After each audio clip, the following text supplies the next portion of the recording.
I've had quite a few losses in life, and I'm born and raised in Syracuse, New York. I lived in Syracuse all my life, basically.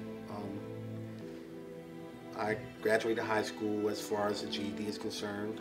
Didn't walk the stage or anything, but I did, graduate. I have some college, I was familiar with CCA, but not the program that the new PCI program that they were running. So they kind of explained it to me. I had just come home from prison after doing 7.5 years. I said, so, what do I have to lose? They told me it was a 50-50 chance, like a lottery, and I still wasn't clear about, what that meant. But I said, well, I have more to gain than I do to lose, because not going over there, I'm not in the running for anything.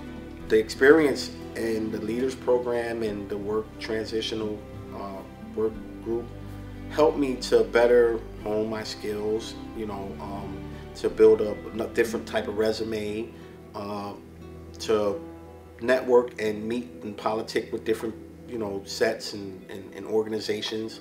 I have a network group now that I never thought I would ever have, and that's one of the reasons I'm sitting here speaking with you now, because, I still network with these people. My motivating factor was the loss of one of my sons.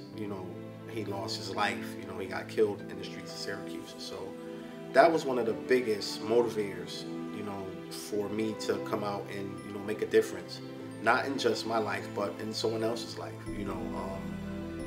As I sit here and speak with you now, it's reflective of that. I say to myself, well, what would Javon do? That's the name of my son. In whatever situation that I encounter, so far as to have his spirit intermingle and intertwine with mine, so we can, kind of cohabitate together. This program has more so opened an avenue that is priceless to me.